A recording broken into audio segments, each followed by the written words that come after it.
This year, EVO weekend was an absolute treat to watch. On 2XKO streams, they were doing things like character overviews and high-level showcases, but the thing that we're going to be talking about in today's video is the Q&A panel that Tom Cannon and Sean Rivera held, talking about some of their philosophies behind different things in the game. First topic they would go on to discuss is, what do we think of live service? Now, this question is posed as a double-edged sword, I believe, because I think he's asking it in the perspective of a developer, but his answer is in the perspective of the players. I'm going to be paraphrasing a bit here, but this is essentially what he said. As a player, you want a game that you can play, that you can really get into, and you know it's going to be around. Your investment in mastery is really going to be rewarded. You don't want it to be thrown out.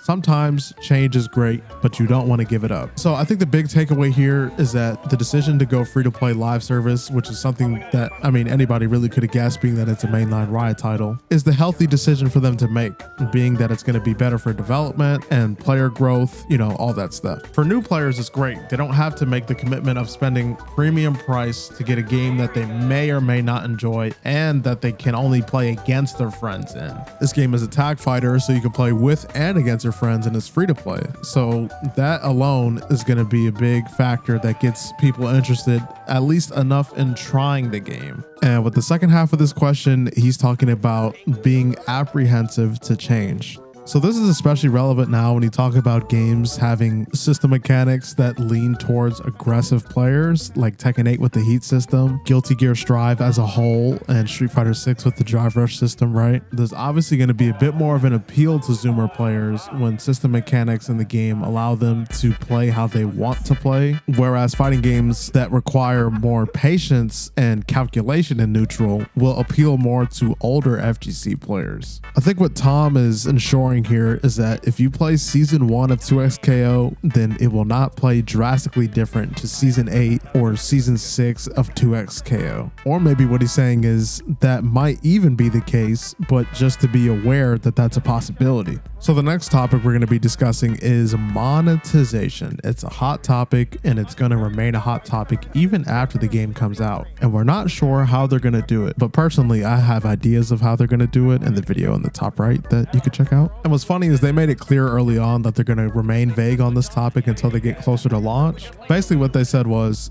you can be the best player in the world for free. If you don't want to spend any money, that's okay. Unlocking things is going to be a grind, but the exchange for what's offered is we're going to sell you stuff. Tell us, is it hitting the bar? And if it's not, we'll go back to it. So again, I think this is really good, the amount of communication that they're establishing with the community before the game even comes out, because the FGC, when they don't like something, is going to be very vocal about it. So as long as they're going in with that understanding, there's a good chance that we could be in good hands here. The alternative is that they do have that understanding, but they decide not to listen to the community. I really hope that's not the case, but this communication that they're establishing with the community early on is a sign of things to come for when the game actually does release. Before they went on to the next topic, they showed the preview for the AHRI skin. They revealed that there's going to be 9 color schemes in the game, and there's going to be stickers that we can also use in game. Next topic we're going to be talking about in this video is combo length. This is a little bit of what they had to say about that. The game isn't for me. Well, that's concerning, because you can have a lot of fun even if you aren't doing the big combos. That's been the feedback.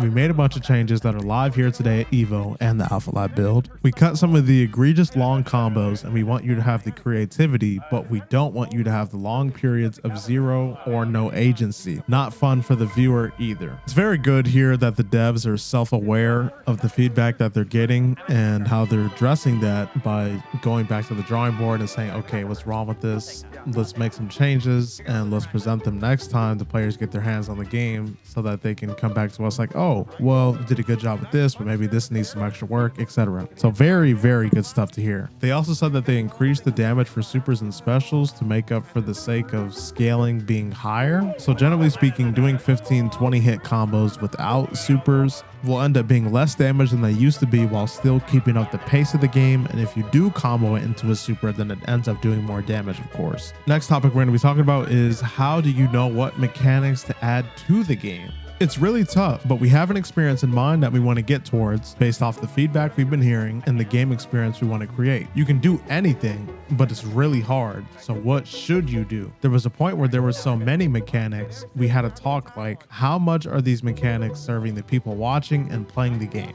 After evaluating everything, we removed some things, iterated on, and added things. And following this, they go on to talk about the history of the parry mechanic and how when the game was early on in its Project L stage, it was a 1v1 game. When it evolved into a 2v2 game, the parry mechanic became really complicated because there would be things like, oh, well, I read that you were going to do this move and I parried and you called assist, so I can't punish. On the other end, it seemed that being parried was too safe, and on the defensive end, it seemed that you weren't getting much value out of making reads. So the parry mechanic ended up developing into what they called shockwave parry, where if it's successful, the assist blasts away, which allows you the window to punish, and you take your turn back. That's just an example of how they approach mechanics that are in the game and how they need to go back to the drawing board and address what they need to do to make it a working mechanic in their game. And the last topics we're going to be discussing in this video is, where is Jinx and Katarina? Yes, they finally addressed Katarina. So what they said was, because of how many mechanics the character has, they needed to delay her to the point of missing the launch roster. It wasn't going to be a matter of going back to her kit and reworking some things. They just had to start all over again with the current state of the game. Jinx, however, is in the launch roster. I think the general understanding here with Jinx is that they had more of an idea of what they wanted her to play like in the final version of the game, so they were able to adjust her accordingly to the different builds that they made, and that was not the case for Katarina. And these are all the main points that I took away from 2XKO's Q&A panel they just held this past weekend. If you enjoy 2XKO content and you're excited for the future of the FGC, be sure to dive kick the like button and level 3 super the subscribe button with the bell, and I will see you guys later this week.